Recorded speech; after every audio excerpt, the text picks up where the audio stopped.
Good. All right. Well, I'm so happy you all came this evening. It's a cold winter's evening. And we're just going to review the drive-through menus for calming and stress busting. This product is a little older. I mean, I thought about when I created it many years ago. It's been updated to a new version for those of you that might not know. Um, but the theme of it remains the same, and we'll talk about that. The reason I chose to create this was I was finding kids that were dysregulated, uptight, angry, aggressive, sad, anxious, under the table, on top of the table. And I thought, how can I give them some strategies to help them help themselves?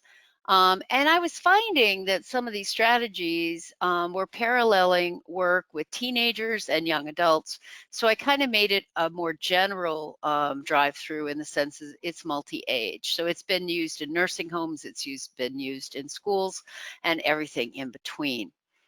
What's really interesting about it to me, I am a mindful schools educator. I was certified just about a year ago through Mindful Schools, and I'm a YogaKids certified teacher. And being an OT, obviously, I know a lot about sensory integration. So over the years, I've kind of shifted to look at self-regulation under an umbrella of many, many things that feed into self-regulation, sensory being one of them, but also body control movements, being able to go within, to stop and be still. And hopefully you'll experience some of that tonight. The one thing disclaimer I want to have is that the directions are on every card, and we'll talk about that, but you'll see me extrapolate that. And there's ways of changing it for an older population and bringing it down for a younger population.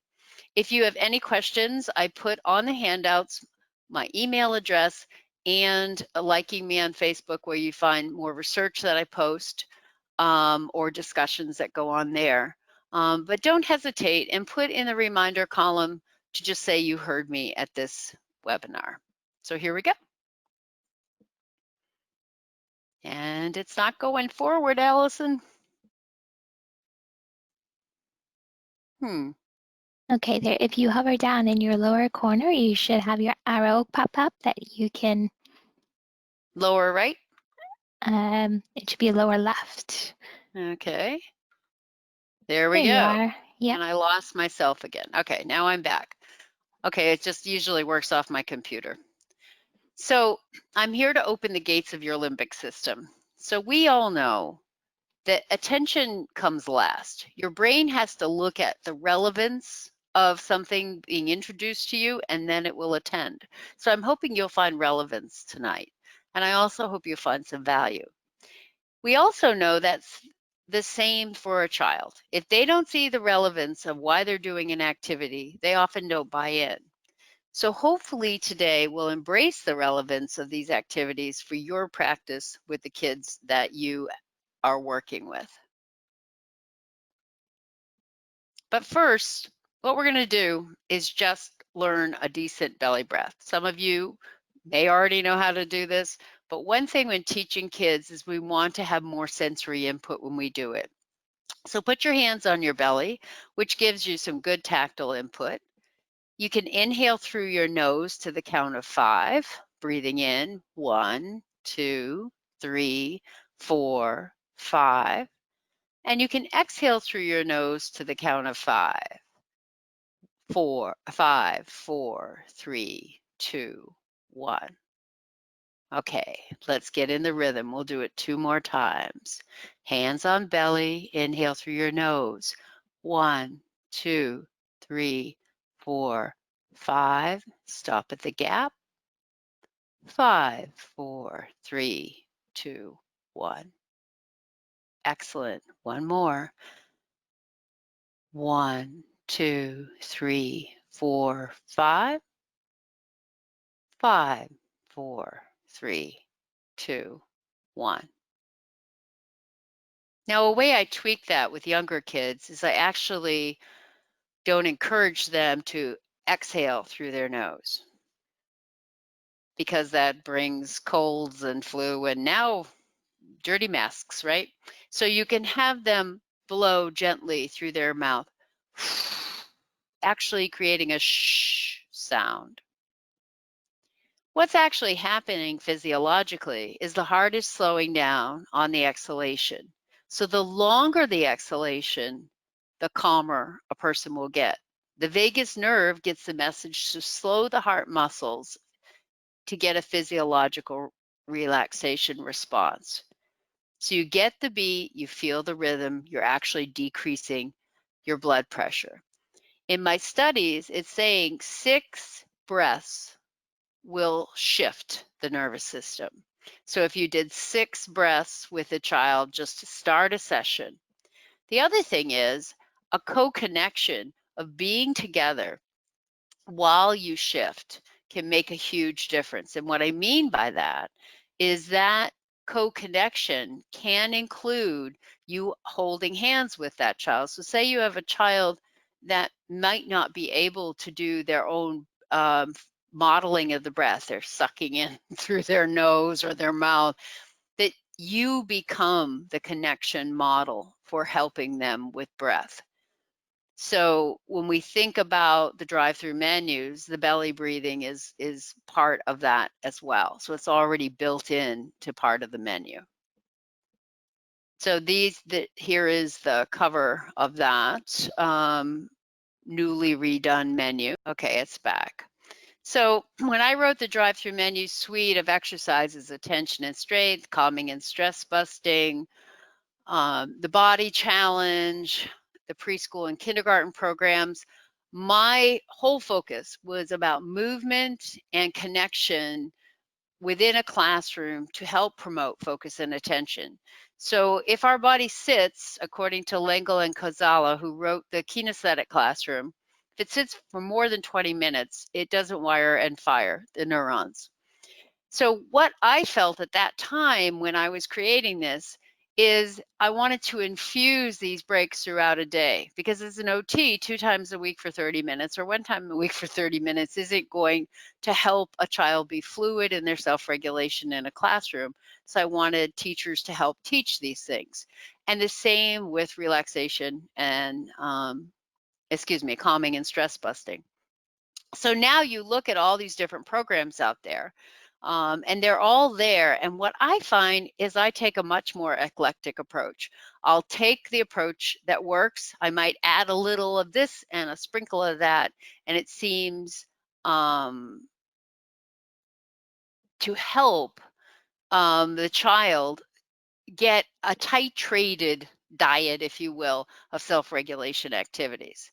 So this is how I go about it. I educate myself on what's out there, and then I pick and choose.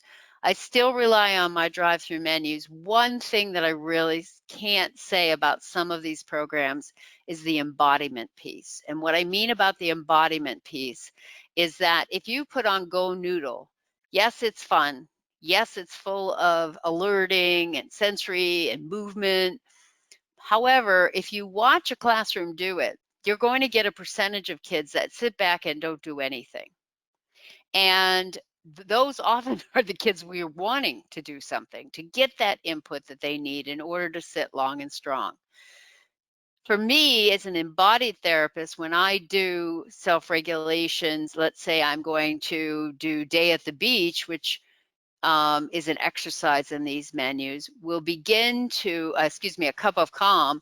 I'm actually right there showing them that I'm rubbing my hands, that I am getting them involved. And if that child seems not to be interested, I might say, hey, come up and help me run the group, or let's do this together, so that embodied piece can get their participation.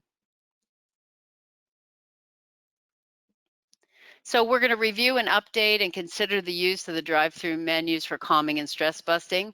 Hopefully we'll leave with a general overview and different ideas of how to integrate it into classrooms. We'll learn how to modify these for a variety of ages and abilities, as I alluded to before, and we'll visit what we we could uniquely offer to schools during this pandemic. I think therapists can offer many, many different things. And I think we have to begin to recognize that by these offerings, we can consolidate our role of what we can uniquely see and offer to help cope with all these new behaviors we're seeing during the pandemic.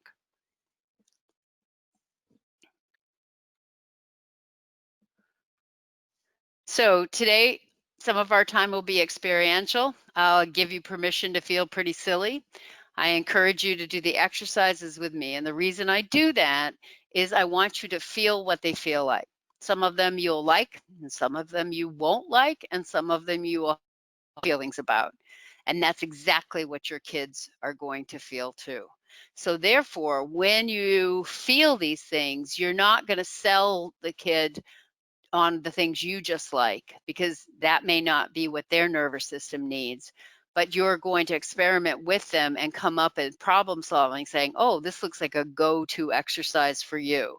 So if I'm going to be doing throwaways with the kids about, okay, let's throw out what's getting in the way of taking a time test, what's their anxiety, pressure, worry, then when they see that that works for them, then I can use that, or the teacher can use that over and over again with them. So please participate in this. I think it might be quite fun. So I've worked in school-based delivery for over 35 years. And in September, I always say to myself, okay, it takes some time to get going, get out of the summer mode, get acclimated. And I always said it's kind of like riding a bike. Eventually by October, I'm ready. But you know what? This year, this is like no bike I've ever ridden. And I'm sure you feel the same way. And it's hard to deal with on a daily, weekly, and yearly basis. We don't know what's coming next. And what's fascinating about this is it's no longer about juggling. So I used to do a seminar called Juggling the Job of a School-Based Therapist. Now the word is pivot. So in our practice, we are going to have to pivot more often to shift and handle a variety of situations and circumstances we never did when we were in regular school-based therapy. So our students, who we know already come with challenges and varying ability in coping with change, transition, and being flexible, they also are experiencing similar situations where they're expected to shift very fluidly and easily. I don't know about you, but I've seen more behaviors of reclusiveness, of shutting the world out, hanging up on me when I'm teaching remotely now. And I know some of that is based on the lack of personal connection and socialization. So what I do now when I worked all day today, every time I come on for a 30-minute meeting with a kid, I'm finding I'm spending much more time than normal of when I used to pick them up and walk down to the area that we had therapy in. I'm asking, how are you today? What's going on? What did you do in school that you liked? What didn't you like so much? And you know what? It's well worth it, because if I can make that connection with them, or they can use me as a forum to talk, I think that's going to help in the long run with them coping better. There's a book called Calm Kids by Lorraine Murray, and she teaches mindfulness for toddlers and children, and also kids that have challenges with ADHD and autism. And she talks about how important it is to recognize and cope with that tension and stress throughout their lives when it's a typical life. None of us are leading typical lives. Families are busy. The idea of somebody feeling overexposed to everything going on, providing groups to teach quietness and peacefulness, and then giving them some grounding activities that might help with hyperactivity. All of these appear to be very OT-like and very much in need in our school systems today. I love this cartoon. Professor Herman stopped when he heard that unmistakable thud. Another brain had imploded. Okay. So no matter how many academic needs these kids have, and no matter how much academics they've lost, we are measuring that on the rubrics that are existing for a typical year. In my opinion, our primary focus, no matter what's in their IEP, is first get them grounded, help them learn strategies to calm and decrease their anxiety. So we all need these strategies, and I think we have a lot in common with our students. Look at all of the issues that we deal with and pivot on every day. Technology issues, variable schedules. So as of 8 o'clock last night, all of a sudden, all my 4th and 5th graders were on remote because someone got diagnosed. Maintaining space and hygienic practices. The challenges of engagement behind a mask or on a computer or with physical limitations.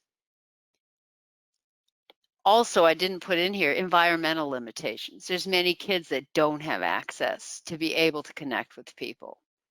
Sometimes it's just getting through the day despite the goals of school. Unexpected daily challenges that prevent fluidity of letting a day go smoothly. We are all working more hours than ever before, and believe it or not, kids are too. We're all juggling our lives, our family, and our job. So when we can have the empathy to think about that, we're more apt to share in reality with our kids, I'm having a zigger-zagger day, or yeah, it's hard to get going this morning. So how does stress present itself? It can show up with anger, nervousness, grinding of teeth, irregular eating habits. How about those kids that, I don't know if they're still coming, I'm not getting them as much, but between March and June of last year, they were in their pajamas, eating breakfast online. It cracked me up. Insomnia, poor work habits, somatic complaints, tearfulness, poor concentration, tension, poor relationships, easy to anger, overwhelmed by simple activities, negativity in regards to themselves and others, and even depression. So that's with both students and adults. So the negative related stress habits are nail biting, nose picking, compulsive behaviors, isolation, fight flight responses, and irritability. But here are some positive ones. The idea of getting some physical exercises, social scripting, finding comfort zones in the environment that are sensorial in nature, providing a structure where they have a space to get away or something to, in some ways, these exercises you're going to experience tonight are structures, things to go to when you're feeling that anxiety. An idea of balancing the intensity, kind of like Winner's program of social thinking. How big is the problem? How little is the problem? How are we reacting to it? And then the consciousness of being in the moment, being fully present. So these are things related to stress that we have to think about when we think about self-regulation and make a decision, okay, we're going to present some strategies based in this. So when we think about self-regulation, we think about the nervous system. The autonomic nervous system transitions, as we know, between arousal states, and it's a function of complementary forces of our sympathetic nervous system and our parasympathetic nervous system. The more stress a child is under, the harder his brain finds it to manage these transitions. This book, by the way, Self-Reg by Stuart Shanker, is quite good. He says it's a 5-step method. First, we as therapists or a team have to recognize when the child is overstressed. Then we have to step back, identify what the stressors are. So I have a kid right now who's having a really hard time on the bus. And it's that kind of idea, is it a transitional issue of not wanting to go and face all that's at school? Or is it a transitional issue of not being able to separate from home? But is it a sensory issue too? Because he has sensory things. So we have to begin to start to figure these out. How can we reduce the stressors, helping them also become aware of what they need for themselves? And then in and of that, you work together coactively to create self-regulation strategies. Now, if you have a kid that cognitively or has difficulty self-regulating on their own and they don't have abstract thinking and they can't give you a lot of feedback, again, the coactive method would be that you truly spend time with them. You're doing the breathing, you're doing the scripting, you're making the sounds, you're making the movements with them, either holding their hands or they're watching you. And that, just the fact that your nervous system is settled and grounded, the chances of them reflecting that in their own nervous system. I'll give you an example. So I had a child run out of their classroom and run to the OT room recently, and he was beyond regulated. And he started rocking, grabbing his shoulders and rocking in the chair back and forth and making a really deep, low moaning sound. And so what I did, rather than stop him and start asking all these questions, is I just went and put my chair next to his, good 3 feet away, and I grabbed my elbows and I did the same thing and I just mimicked his movements. But what I did is I made the sounds longer and more steady. And then I switched to 1, 2, 3, 4, and we started getting in a rhythm of the rocking. And then I turned my chair across from him. Once I noticed he was reflecting what I was doing, we held hands and we rocked forward and backward. And then after that 7 to 10 minutes, which felt like an hour, he was then able to tell me that someone in the class had been very disruptive and threw over a desk and he was scared. So when we think about this, when we reflect their nervous system, we reflect ours as solid and grounded, then we can help them get back in to self-regulation. This is what's happening for all of us. We all have so many tabs open. The stress buster and calming exercises is, as I said, just one of the things that are out there. But what I find it to be is a recipe that's very simple. First, when you use them, the exposure has to be often and regular. There has to be practice, exploration, and discussion of what exercises they don't like, what they would like to extrapolate on, try a little differently, and we'll talk about that as we experience them tonight.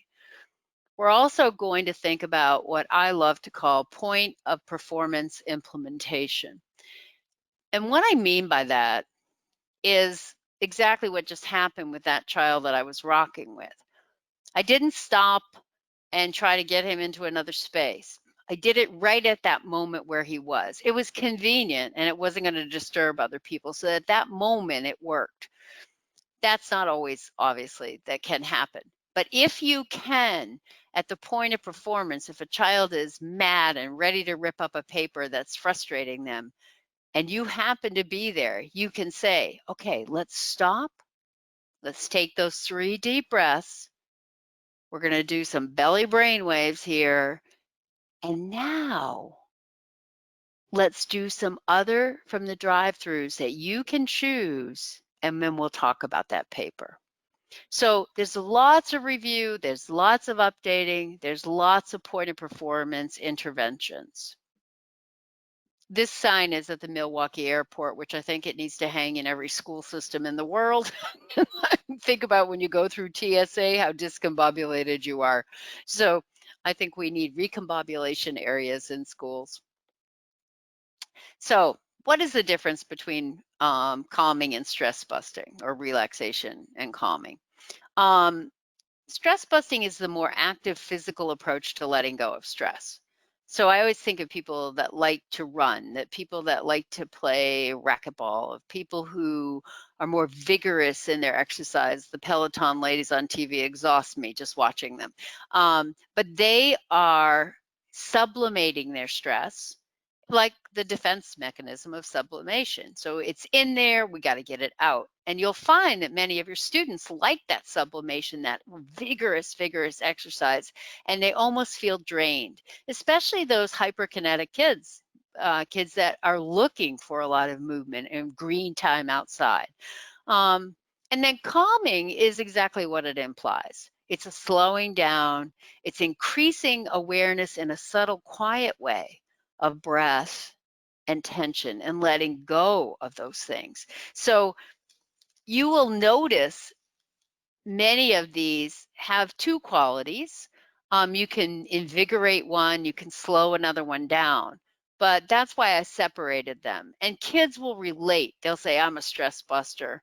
And then others will say, no, I'm a calm person. I want calm and quiet and peace. And just by identifying, then now you've got 10 exercises in each area.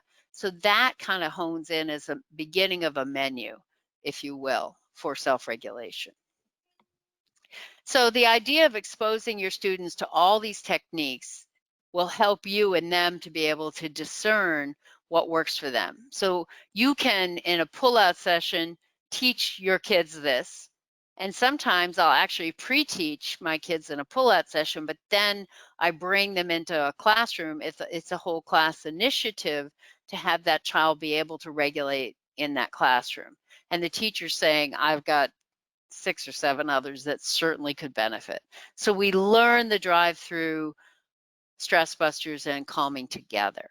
And then once that's done over a 6-week time span, that becomes part of the repertoire in school. And that's why I created the poster system, to be able to hang the poster or have the cards on Velcro. Any way you want to present it and use it, it's there for kids to drive through. So when you really think about the drive through, you look at the pictures. For a child that can't read yet, they'll pick a picture that appeals to them. A child that can read will enjoy reading the different names I've created and being able to say, oh, I'm a pendulum swinger, or I like to paint my rainbow. And then others just might really do it in the idea of drive-through, which is, I'll take a number 1, please. So as we begin to think about this, it can appeal to many different kids of many abilities. Excuse me. So let's sample at first. All right. So these are some of the stress busters. We won't have time to get through them all tonight. But what I'd like to do is be able to have us experiment with them. So as we look at these, we're going to do the throwaways first. And I want you to put your hands up, holding really tight fists. Now, when I work with kids, I might say, okay, let's throw away what's hard for you at school. And it can't be a person, a brother, sister, or a friend. It can't be a human being, and it can't be real general like math, okay? So like today, I did this with a child when we were talking about working, and he was telling me math, and I said, okay, what part of math? Well, it came down to the fact that he was having a hard time subtracting large numbers. And so we talked about that. And it was remembering to carry, and it was remembering that part was carried. So when we got down to it, we just said, let it go. We can get that. We can build from what you can do and expand upon it. Now, the opposite of that is called gathering the goodies. Again, I've got a sticky throat here. Hold on. Excuse me. So as you gather the goodies, your arms come out and you're going to bring something in. So I said to him, look at all the stuff in front of you that your teacher has sent, and we're going to do this together. So let's gather in how many of these you think you can do. So he looked at me and he goes, I can't do any. They just throw away. I said, all right, let me name some numbers. And when you hear a number that you think you can do with me helping you, we'll do it. So there were 12. So I said 12 and he sat there, arms crossed. Okay, let's try 9. 5, 3, And he went 3. Okay, so that was a starting point for us. Now I added to that and extrapolated on it. And I said, let's gather in being calm, being self-assured that we can do this together, and let's gather in that we'll be successful. So what did I do? I overrode some of the stuff that he was feeling, but I added with intentions. So as you can look at, using these ideas, you can add to it based on what the individual's going through. So pendulum swings is one, and I'm going to stand up so you can see a little bit at least, where your arms are going to hang down towards your legs. You don't want to go really low. You're just bending at the waist, and you're going to go tick-tock, tick-tock. Your head's going to be inverted, tick-tock. Now, many kids with hyperkinesis will want to go this really fast, and now they're stress busting, right? So you go tick-tock, tick-tock, tick-tock, tick-tock. You go with them. Let them feel it. And as we know, we're feeding the system. And then I start to count. Tick, 1, talk, 2, tick, 1, talk, 2. And slowly, just like that child that was rocking, they'll begin to imitate you. One thing to note is any inversion with the head below the heart is very calming. So doing any kind of hanging ragdoll in yoga, pendulum swings, get the movement of the shoulders, they all will help with calming. Now, the card that you're seeing on the screen, this is what you'd see for any of these. There'll be a picture, and then the instructions will be on the back. And there also will be a blurb about what it's promoting. So we'll do Paint Your Rainbow from Stress Busters right now. So what I want you to do is imagine there is a huge bucket of paint at your feet. And in fact, they're all different colors. There's buckets of paint. You're going to pick one arm, and you're going to hang low in your chair, and you're going to let your arm just kind of twirl. You're going to dip it in red, and then you're going to breathe in, come up, and arc it like a rainbow. So I just exhaled with a shh as I came out. Now use your other arm, dip into the orange. Now I might prompt kids, what are the colors of the rainbow? What's next? Let them hang a little while. Okay, and arch and bring it up. Beautiful, nice. Notice what you're feeling while you're doing this. Listen to the tone of my voice. Then we come down, hang out in yellow, and then arch it up. Next hand, digging for green. Sometimes you want to walk them through it with your voice. Other times you can ask them what's going on. But the less verbiage, really, the better. Now blue and arc, and then indigo and arc. Now dip your hands into your favorite color and just hang. Breathe in. Make the rainbow with crossed arms. And come back to me. Now, some therapists have written me and say, before I start any of your activities, I always start with a breath or two, and I finish with a breath or two. That's totally up to you.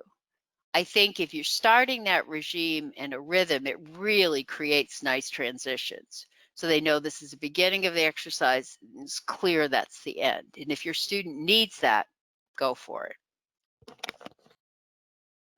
Okay, so these are more exercises that are from the Stress Busters. And one thing we have to think of the impact of what you're saying. So if you look at that, I have to get rid of me for a second while I read this. Remember to count, remember the intonation of your voice, and the number of reps all have impact. So the number of reps and using the counting in a rhythmic pattern can be part of the conduit of the neuronal connection between the two of you. So grab the back of your neck for yeses and nos. I've been using this a lot with my upper grade that have been dealing with tech neck from too much screen time. So we do yes, 1, yes, 2, yes, 3, yes, 4, 5, yes, 6, yes. And if you need a little more, good. Now still hold on to your neck and do some no's.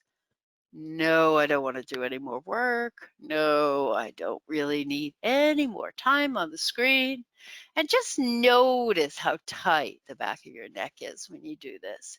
Many kids don't make the connection between maybe a tech neck and that they could do anything about it. So then I often say, warm your hands up, go behind your own neck and give yourself a rub. Do you feel those muscles back there? Sometimes I'll suggest that they take 2 fingers and then they push down and just give themselves a little neck rub.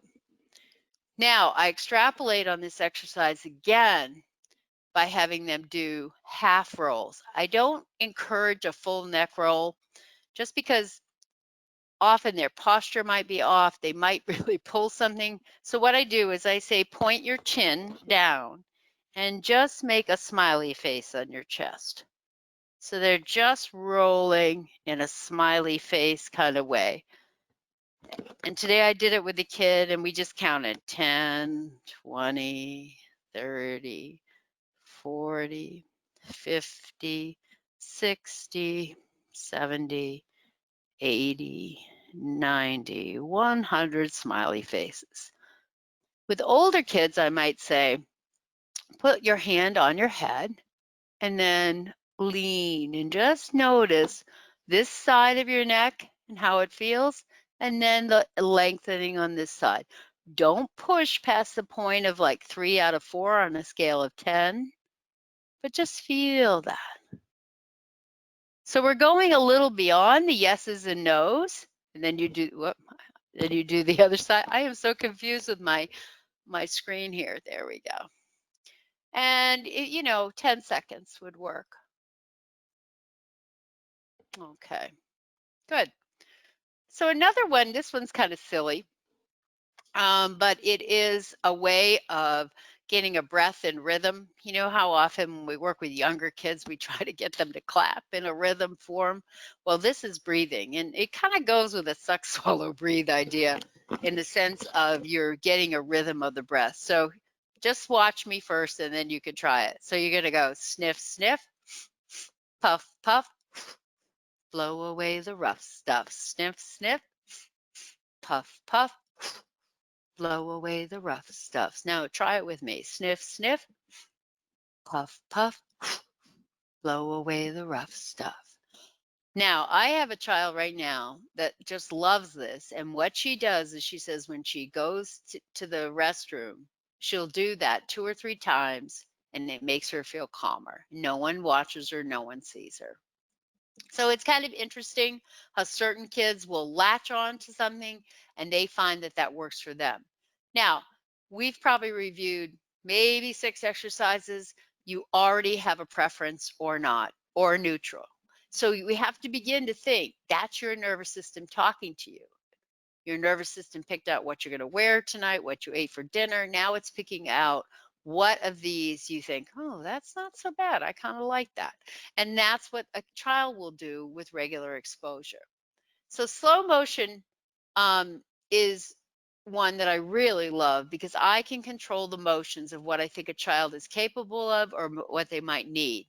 There's a program called Me Moves, which I really like, and it's about slow motion, and you can stream it and have that in a classroom setting. But again, when I see it in a classroom, I want to be near the kid that really needs it to make sure they're doing it. So you can join me. I'm doing it seated. You can do it standing. In fact, many of my bodily kinesthetic kids really need it standing with a lot of extra motion, but we'll do it sitting for tonight's purposes. So you're going to come up with your arms, and now I'm not going to narrate. I just want you to copy what you see.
Again, that has no rhyme nor reason. I just chose to do those motions. Notice what you're feeling in your awareness. Do you feel more grounded? Did you notice that having to watch and follow was challenging or comforting? So these are the things we want kids to be more aware of, not only liking or disliking an exercise, what about it did you like? Now this one's called Massage Message, and it's done in yoga a lot. So essentially your hands are on your shoulders like wings. And what you want to do is make little tiny circles to start. So one. Now my father always used to call my scapulars my wings. So I always tell them, feel your wings on your back as you make these circles. Now, can you make the circles bigger and bring your elbows together? And if they can't do it because of their girth or because of their issues with motor planning or what, you just keep them small. They don't have to touch them. Just go as close as you can. Excellent. Good. Now, the way I extrapolate on this is I might say put one arm down, reach the other one up, reach it across to that shoulder. Now reach this one up and then reach it across to that shoulder. Now you're going to come up and down, up and down. And then I point out that they're feeling this not only in their shoulders, but in their back muscles. And their back is kind of getting a massage. So now I might have them do flapping wings, up, down. I often tell them about how many times a hummingbird's wings pulsate, which is outrageous number. Eagles, loons, I had those trivias all written down. Good. So they know now that making that movement and this movement, stretching in and out, can actually affect their back if their back is aching from classwork or computer work. And then the final one we're going to do is count down. And again, you're just having a sample here. So you want to use your hands, but you want them palms up. Now, if I do this with a younger crowd, I might just have my kindergartners use just one hand, all right? And so what I want them to do, and you can do it with two if you feel like it, is you are going to put your finger on your thumb and we're going to count 1, 2, 3, 4. Now count backwards. 5, 6, 7, 8, 9, 10, 11, 12, 13, 14, 15, 16, 17, 18, 19, and 20. Now you could go up to 30. I wouldn't do less than 20 because it almost feels like you're taking off. I would never count backwards in an activity like this because you're going for calm. This one also would be a wonderful one to once they did that, they interlock their fingers, and then they breathe in, and then they breathe out. Breathe in and breathe out. So that kind of finishes the exercise.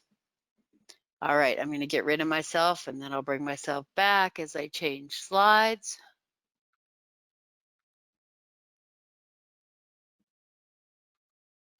So generally, you would want to introduce these all in the first 6 weeks of school. I usually introduce them with the attention and strength posters if I'm working with elementary kids, so they get a sampling of both. So essentially, they're going to know 20 exercises from these and 20 exercises from attention and strength.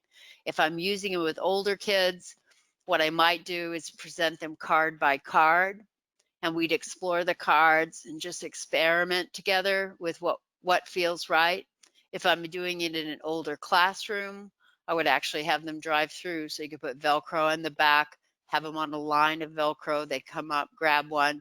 They read what benefits it's going to have. Then I'd say, okay, stay up here and let's do this for the whole class together. So there's a variety of different ways. There's no right or wrong. I had one teacher who said to me, I have a person that's the calm job for the week, which I thought was a riot.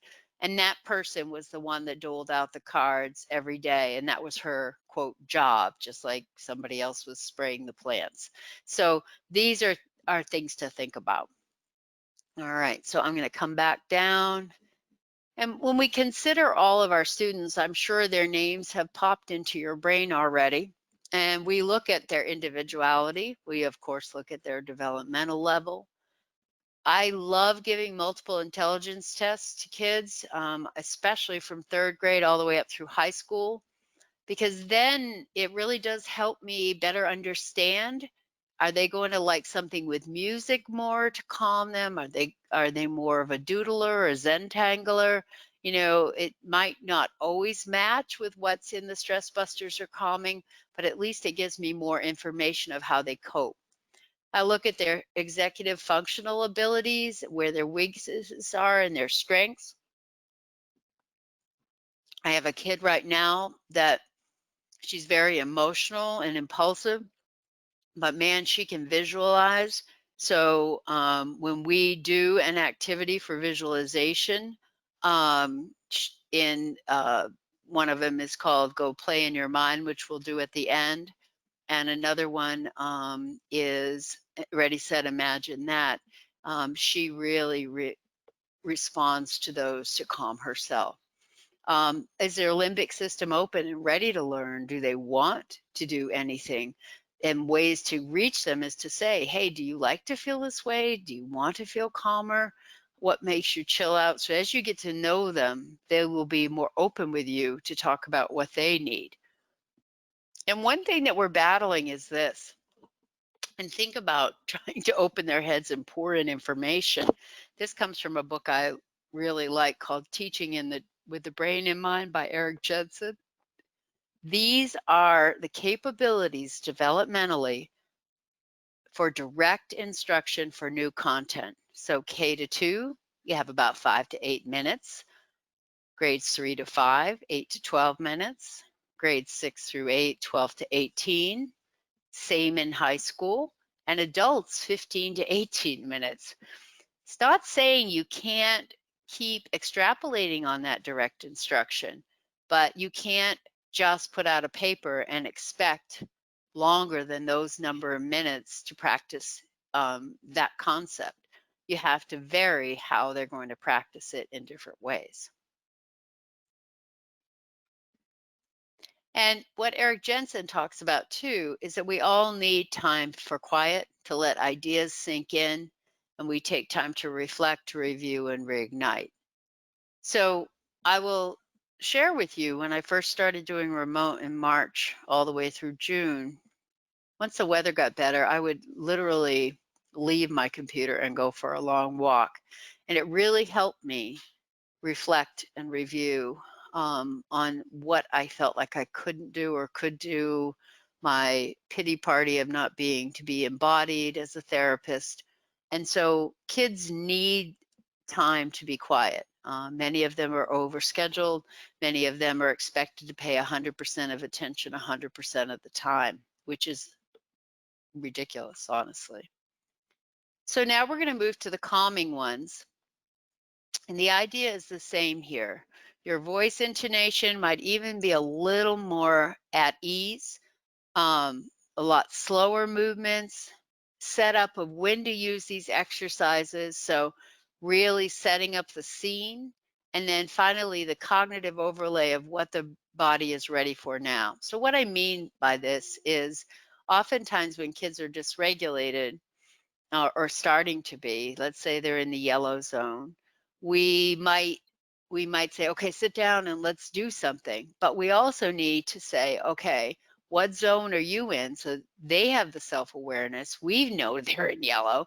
And then if they're correct in that, we begin to start to think, okay, what's going to help you feel like you could get more grounded? I really dislike the idea of expecting somebody to be in the green zone all the time because that's just not normal. None of us are. But the idea of saying what's going to help you be able to do your work, what's going to help bring you back. So the first one is called It's All in Your Head. I'm going to put my picture up here again. Um, I lost myself. There we go. So It's All in Your Head is one of my favorites, honestly. So you rub your hands together. I'm going to take my glasses off. And you're going to put them at your temples and make little tiny circles. 1, 2, 3. Now, kids' eyes might automatically close. Never force a child to close their eyes because many kids with trauma have a lot of problems with closing their eyes. So I do a gentle count. Some kids really like to press hard, others are very light. Again, that's their nervous system preference. Then you take your 2 fingers together and you start in the middle of your forehead and pull. 1, and you just kind of flow down your face. 2, 3, 4, 5. Now you can go up to 10 if you needed to. And the other is to actually take your fingertips and just massage your head. 1, 2, 3. This comes from an old Native American activity that they did. Now, I would never have kids do it, but they actually would take a little bit of hair at the root and just pull as a calming activity. But I would just have kids massage. And if you want them to take their thumbs for the bump in the back of their head, that Brain Gym talks about a lot, that's a good space for have them do that. So you're counting simultaneously.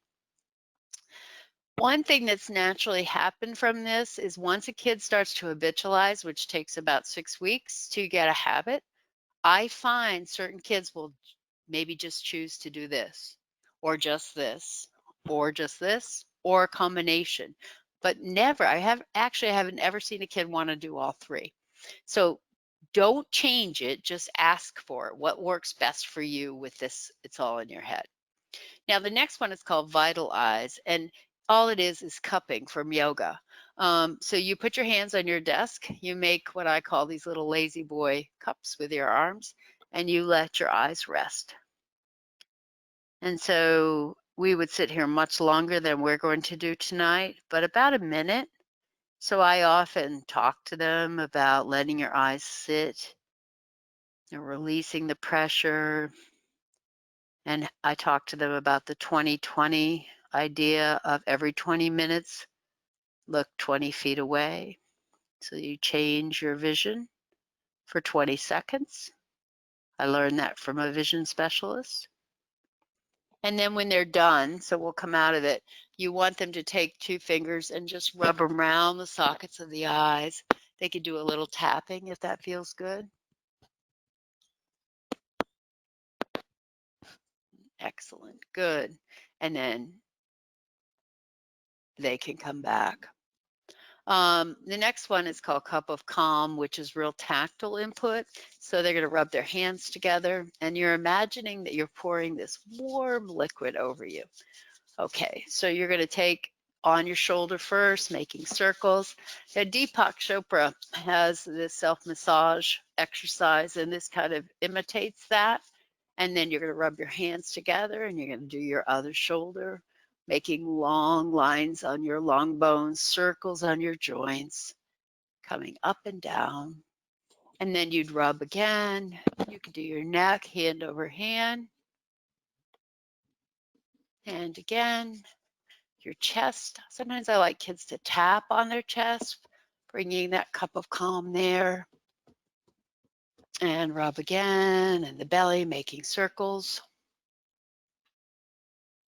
And the back, long up and down. And now the legs, the thigh muscles, 1, 2, 3, 4, 5, and then the calves, 1, 2, 3, 4, 5. Great. Okay. Ready, Set, Imagine That came from working in this third grade where all my third graders were freaking out for the time multiplication test. And I got thinking about sports people who actually get trainers to come in and help them with visualization. So whether they're basketball players or whether they are golf pros, they train themselves to do the activity ahead of time in their mind, seeing themselves move. And so the way I use it is if something's really tough for a kid. So I had a child this spring before COVID where he could not do a catch and clap. So I would have the ball where I would toss 8-inch ball, toss, and I wanted him to clap and then catch. And so it would it would bounce off his chest, it would hit his feet, he just couldn't do it. So I said to him, okay, I want you to just close your eyes and I want you to see yourself standing there. And I described what he had on. And I want you to see the ball coming at you. And I want you to clap your hands and then open your hands and the ball will be caught. So let's do that together. I said, okay, here it comes, bounce. And you could see his little hands go together. And he really was trying to see it, but his eyes were shut. And I kept myself a little bit closer when we actually did try it again, and man, he got it. So I do use it to kind of coach kids to see themselves doing something. And then that whole class I coached on what they had to have ready to be able to get ready for their test, to skip something if they didn't know it, to have their pencils sharpened, that they'd gone to the bathroom, that they had an eraser, all that stuff. And when they heard the bell, to flip the paper. And the teacher said their scores went up after doing that prior to testing once we started doing it. So that was kind of cool. And then the final one that we're going to sample tonight is Relaxation Delivery, which is similar to progressive body muscle relaxation. So this is to create that awareness of what you're feeling in your own body. So many kids don't know the difference between being tense or being loose, and some adults don't either. So you first start, you squeeze your face as tight as you can, tight, tight, tight, tight, and then release. Get your shoulders up to your ears, tight, tight, tight, tight, and then let them go. Make your arms go like the Incredible Hulk, tight, tight, tight, tight, till you shake and let it go. Then you're going to tighten your belly, tuck it right in, 1, 2, 3, tight, tight, tight, tight, and let it go. Tighten your thighs, put your legs straight out, tight, tight, tight, almost like you're lifting your kneecaps, tight, tight, tight, and let it go.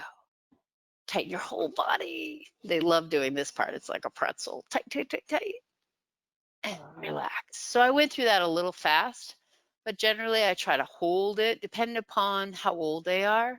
And another thing that I've done to help them with that awareness, and I did this with a whole class the other day remotely, is I had them stand up, and you can try it just sitting. Just choose one arm, only one, and just shake it, shake it, shake it, shake it, hard as you can. Shake, shake, shake, shake, shake.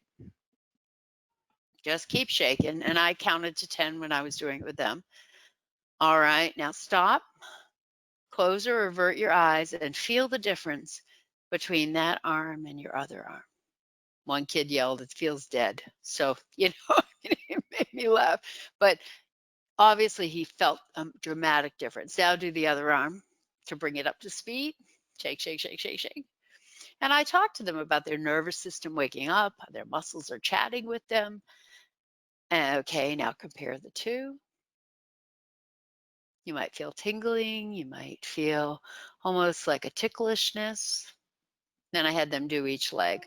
So these are ways of expanding upon it to increase the body awareness, because essentially you want them to get the idea of body awareness, because before they blow, they might feel something in their body before they lose it and go into red zone. So this is Dan Siegel's hand model of the brain, and you can go on YouTube and listen to it, but I'll show it to you. So put your hand up, and he describes it as putting your thumb inside it, which is the most primitive reptilian part of your brain, and it's where your emotions are stored. And then when you put your hand over like this, these are the frontal lobes of your brain, and they're the last to develop. That deep part inside is very primitive, and it's been there a long time. So what happens is when something upsets you, or there's incoming stuff that makes you feel stressed, you actually might feel like you can't handle it, and you react by screaming or yelling or running or hitting or biting or whatever. And what he says is you flip your lid, which means then the emotional part of your brain can't talk to the organizational part of your brain. And so you often don't have the words to say how you're feeling. And you say, why did I act that way? Right? And there are no words. So before you flip your lid, where in your body might you feel the tension? And some kids will tell you, I feel it in my heart, I feel it in my gut, I feel it in my jaw, and everybody's different. And so I try to increase awareness, especially with older kids. If a teacher's yelling at them and they're ready to blow, and I've had a kid say to me, oh, my hand was ready to do this, that he was feeling it. But what do we do with that knowledge? We know that that's the sign to say, don't flip your lid, use a strategy. I walked into a middle school class one day, and the teacher was fussing at everyone about not having their long-term project done. And the child I was going to pick up, he looked at me and he points to the teacher and he goes, like she had flipped her lid. So he obviously understood the concept.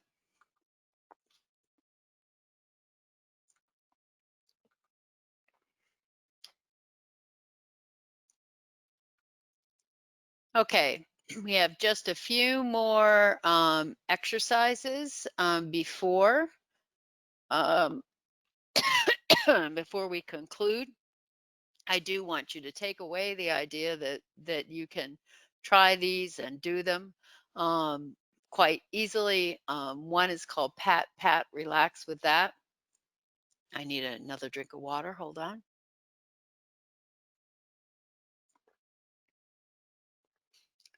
And what you're going to do here is you're going to start with your elbows together. Excuse me, your hands on your elbows, and you're just going to pat.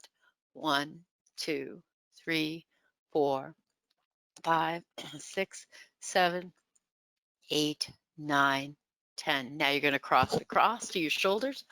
1, 2, 3, 4, 5, 6, 7, 8, 9, 10. Deep breath in and out. Hands on thighs. 1, 2, 3, 4, 5, 6, 7, 8, 9, 10. Another deep breath.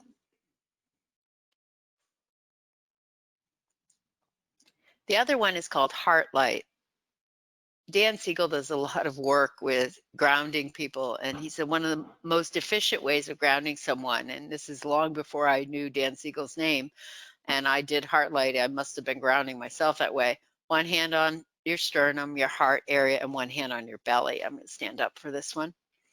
Okay, so I've used this in a variety of ways, talking to kids about feeling grounded and feeling at ease. So my first instruction is to make small circles on your belly, and we can count, or you can quietly say a word that stimulates feeling calm. So relax, relax, chill out, let it be, let it go, and then switch. You could say your name, Terry, Terry, Terry, Terry. That's Heartlight. And then the last one you have to stand up for is called Tie It in a Bow. And I learned this cool down from doing Billy Banks' tie bow. And I liked it so much, but I guess he can't own the movement. So I gave him credit by calling it tying in the bow. So tying in a bow is you have a lot of energy and you got to get rid of some of it. You got to pull it in and get it settled. So here we go. Arm up, arm out, fingers down, fingers up, turn in, pull. Other arm up and out, fingers down, fingers up, turn in, pull. Both arms up, deep breath in and out, fingers down, fingers up, turn in, pull. I find that to be one of the best exercises that really can settle a whole classroom down or can get a child that's bouncing beyond hope and come back to you.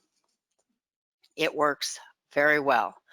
But again, a lot of this is in your presentation. So if you notice, I've changed the tones of my voice.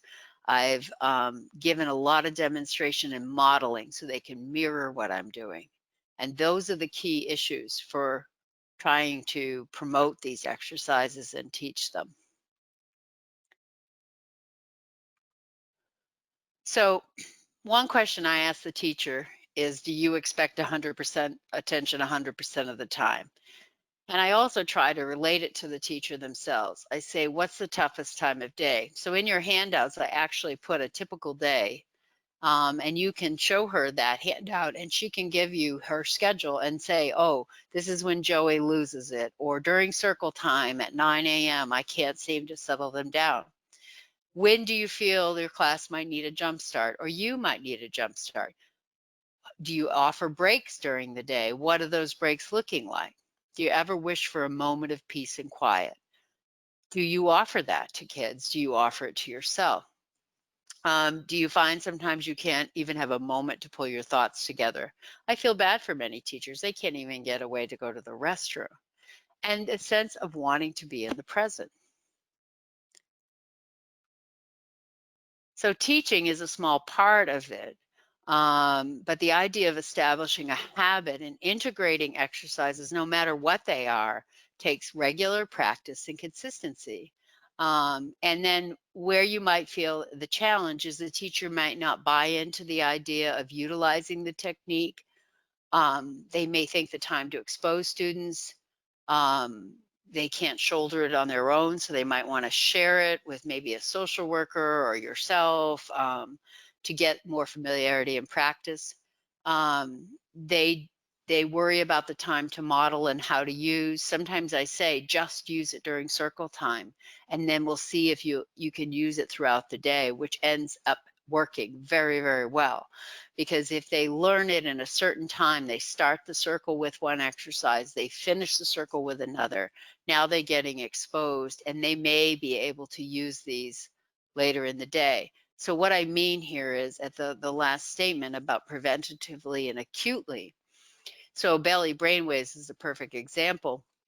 One of my teachers had been teaching all these, and they're two little boys, six-ish, out in the hallway after recess one day, and I was coming down the hall, and they were fighting over this or that and getting angrier and angrier in the hall. So I bent down and I said, whoa, whoa, whoa, whoa, hold on. Let's do some belly breathing before we even talk about what's going on. So I just led them. They knew what it was because they'd done it in circle. So we did 3 breaths, and I said, are we ready to talk now? And yes, indeed, they were. So that is a perfect example of prevention and then acuteness. And the other thing you got to be really aware of is are there Stepford quality attributes in the classroom that you work at? And what I mean by that is there a cookie cutter mentality? So the teacher may think everyone needs to do this in this way on this day with this prop or not. And so what we have to think about is how can we promote what our kids need, the kids that we represent with IEPs, but also knowing as an occupational therapist or special educator that all kids can benefit from what you just witnessed tonight.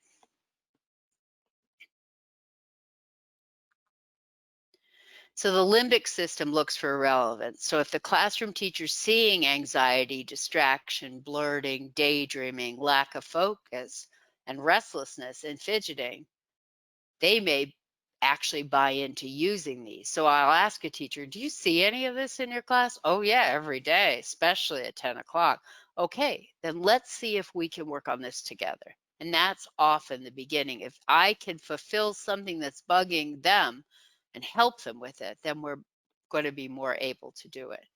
I've got to put in a pitch in for mindfulness because I really have found that since I wrote the drive-through menus many years ago, I now practice mindfulness daily. And I'm finding the kids that I am teaching are buying into it big time. Just a piece of quiet, a little bit of time, a time to go inward, to regroup, to re-regulate, to reset.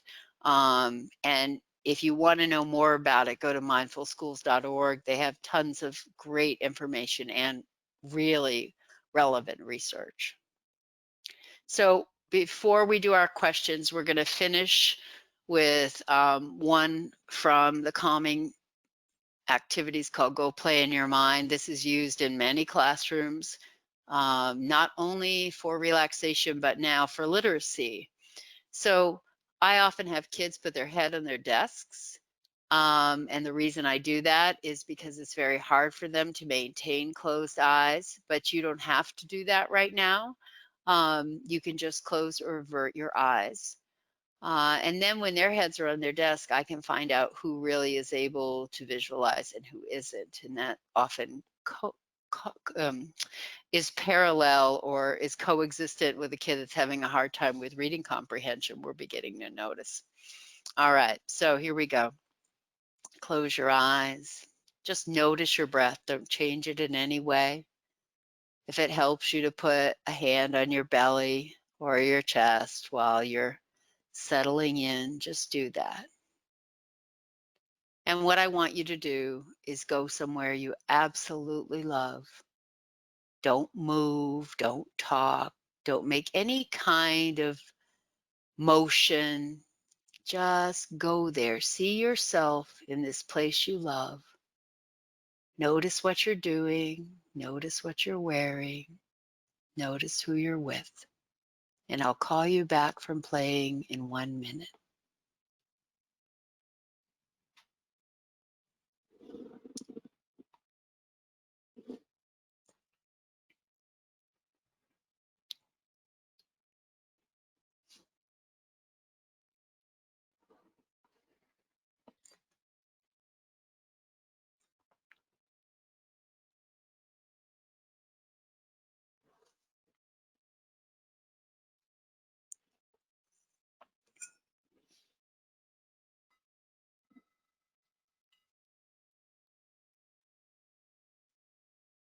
Welcome back.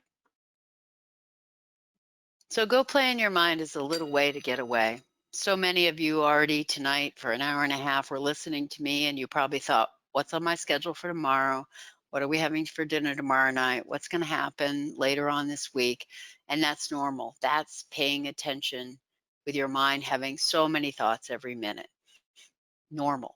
Kids are different. They blurt it out. I'm having pizza with grandma tonight. So they deserve these little moments of getaway to regroup, reset, and then be more ready to interface with you, correct? And so as we begin to think about this, and in conclusion, I want you to recognize people will forget what you said, they'll forget what you did, but they'll never forget how you made them feel. And in this time of the pandemic, I think this is really important. And I think therapists have special, unique connections with kids, and we can help them and help ourselves get through this pandemic. Thanks so much for coming. And I think we have some time for questions.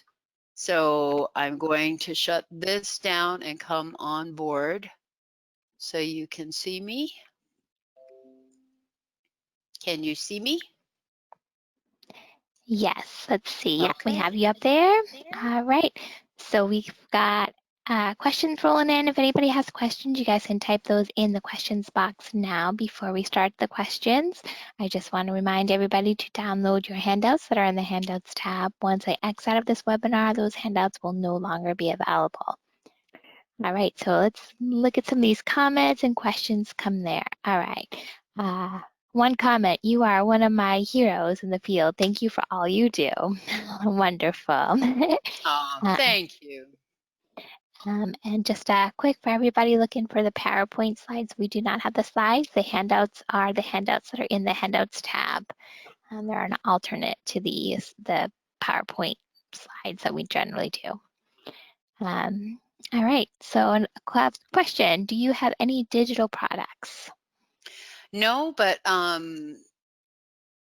we've talked about that. If you, certainly Therapro, I'm sure would entertain the thought. If you wrote to them or talked to them, I would love to join that group. But I do agree, digital downloads would be timely and efficient. Absolutely. Send that email on to Allison@therapro.com and I will make those, get that email to the person it needs to get to. All right. Have you found some strategies? Oh, geez, the questions are coming in faster than I can read. Okay. Have you found some strategies that work better for virtual learning? Well, first of all, the one I did say is I really spend more time checking in, like, how you doing, man? You know, how was your weekend? That's one strategy. One thing that I doubted would work as much as it did was things like standing up. Okay, let's just get up and stand. You know, it's so convenient to sit. I'm a real physical, thoughtedly kinesthetic person, but I was thinking, maybe it would feel too discombobulating. They got headphones on, and no, I'm finding that the standing ones seem to make a really nice difference. So the more of that, the more I think cognitive focus you're going to have. Always remember though, and this again is a difference from the drive-throughs than anything else I've ever, experimented with. You must give that cognitive overlay. So you say, let's drive through, and you can hold up cards or and say, okay, what one do you think or two do you want to work on right now? We do those, and the cognitive overlay is, okay, now you're calm, you're grounded, your body's ready to sit long and strong. If you notice that you get distracted, or I notice that you're blurting more, I might say, let's do some more. I don't care how many minutes it is in between. So you're there. The idea is you are coactively supporting the work you guys are working on, and they know it's okay to stop and regroup. Awesome. Can you discuss more about being inverted position being calming? Okay, so I learned that when I was getting certified for YogaKids, and any kind of inversion of any kind, what do you think it does physiologically? It causes the blood to rush to the brain, and ragdoll effect. When you think about what's going on in our bodies when we're erect and upright, we're having to push, all that blood up. So this way, the inversion is giving a rush of blood to the brain, and then the swaying motion also is creating more of the movement and getting the blood flowing. And it does have a calming effect. Down dog is another example. Awesome. Okay. Thank you, Terry. I've heard many times over 20 years of practice. I've heard you speak many times, 20 years of practice. So do you find that you have needed to adapt these for teens who might think some of these movements are for the younger kiddo? Yeah, I might not even tell them the names of them. I might say, "Gee, do you have tech neck?" And I don't even call them the yeses and nos. You're absolutely right. Let's do some Taibo moves to get settled before you sit down. Did you know that your eyes need a break every 20 minutes? There's a thing in yoga called eye cupping. Um, did you know that you actually can lower your blood pressure by doing deep diaphragmatic breaths? So I teach them about their body as teens. When I'm trying to get them to do exercises and stuff in yoga, I say, "You want that six pack, man?" And, then they're more apt to do it with me. But they're very curious about their own bodies. They're very curious. So like, pat, relax with that. I might say, okay, so gentle tapping is a way of helping your body regulate and your nervous system get in rhythm. It's like a car. If the engine's running too hard, you're going to be going like this. But if you get into the rhythm, it's going to be fluid. So, yes, I extrapolate words. You know the name of the exercise for the younger kid, but you're just taking a movement and saying, "Hey, why don't we try this, see if it works?" And then you ask for feedback. All right, some more comments, a lot of thank yous, and thank you so much for the super information, amazing ideas. All right, what techniques or advice do you have for a level 2 OT student on field work working with traumatized teenagers or adolescents? What are some strategies? Do you have to help motivate and regulate the kids? Well, bless your heart. Those are the kind of kids I love. They're my favorite group. In fact, I work at Seacoast Learning Collaborative. I'm still doing remote mindfulness and yoga with that group. Um, I guess in a nutshell, I think one thing is you have to realize about trauma, that many of these kids have experienced and are continuing to experience trauma. So oftentimes trying to find out what their triggers are of what causes them to flip their lids is very difficult. So where you might want to try to meet them is to talk about feeling chilled out. What helps you chill out? What I'm noticing with these kids is I might take that typical day schedule that's in the handouts and I might say, "Okay, let's go through your schedule. Where in the day do you feel more alert? Where do you feel more uptight?" So that becomes part of an assessment or evaluation where you're really trying to get to know them personally. They want to give birth to themselves. And so often adults are saying, "Act like a grown up, but wait a minute, you're a kid, so you have all these restrictions." So I often say to them, "Hey, let's talk about what's going on with you right now in your daily schedule. What do you like about it? What do you hate about it?" And I just try to let the conversation go. I don't make a judgment like, "Oh, that's not nice," because they have so many adults telling them no. Okay, I hope great. that And helped. are there contraindications for inversion postures or positions? Sure. I would really hesitate with a child with Down syndrome, just to make sure the vertebrae are not having that trait of disconnection. Just like in yoga, you would want to get a doctor's permission. Um, I think also kids with vestibular issues, if their head is below their heart, they sometimes freak out because they're not quite sure where they are in space in relationship to things. So you might want to do it in a seated position. Paint Your Rainbow is a good one for that because they're grounded and they're sitting. And you can get a wide base of support with their legs. But, anything around the neck, I would just be sure that the kid has no physical contraindications based on whatever's going on with them. All right, and it looks like we have one more question. Real quick, are you able to explain your flip the lid visual one more time? Sure, but also go to Dan Siegel because that's where it came from. All right, so here's your brain. Here's the most primitive part of your brain. That's your emotional system. That came very early. It's been there a long time in human brains. Now, this part of your brain is your frontal lobe, which is the forehead, your forehead right here. And this is your organizer. This is your prioritizer. This is getting to work. This is finishing a task.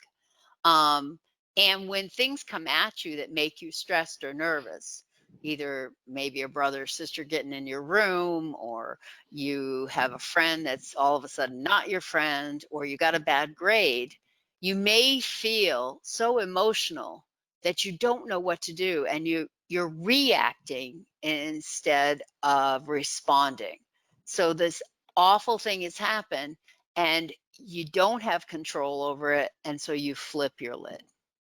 So you might say things you don't mean, you might do things you don't mean, because the emotional part of your brain is taken over and it's disconnected from the frontal lobe of your brain.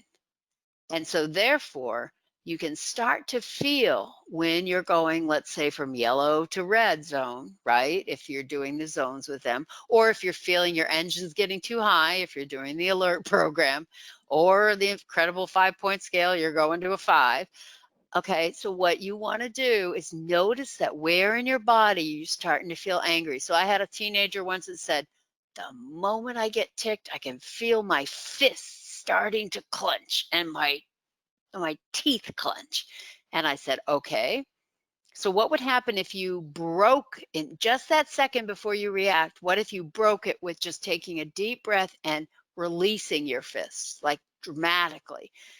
And so we tried it and he goes, it doesn't work at all. It sucks, So, a teenager, right? So I said, okay, let's do the opposite. You feel it coming. I want you to grind down as hard as you can and make your fist even harder and see if that prevents you from flipping your lid. And sure enough, that's what worked for him. So when he felt that physical emotion of aggression, he wanted to punch a wall, he wanted to punch a person, I actually said, go deeper, just get tighter and tighter till you can't even move it. And that ended up being his strategy. So he was responding with words after, because he took that millisecond before he reacted. Awesome. All right. Thank you so much for presenting tonight. So Therapro.com for your drive-through menus and all the products by Tere. They're up on our site. Like I said, you will be getting an email with a promo code, so $5 off your next online order. And our next webinar is going to be on February 2nd, presented by Gail Kushner. And again, that's going to be in the afternoon, but it will be recorded for anybody who can't make it that time. Thank you, everybody, for joining us. Thank you, Tere, for presenting. Have a Hang great in night. there, everybody. Enjoy yourselves. Enjoy your practice. Don't be too hard on yourself.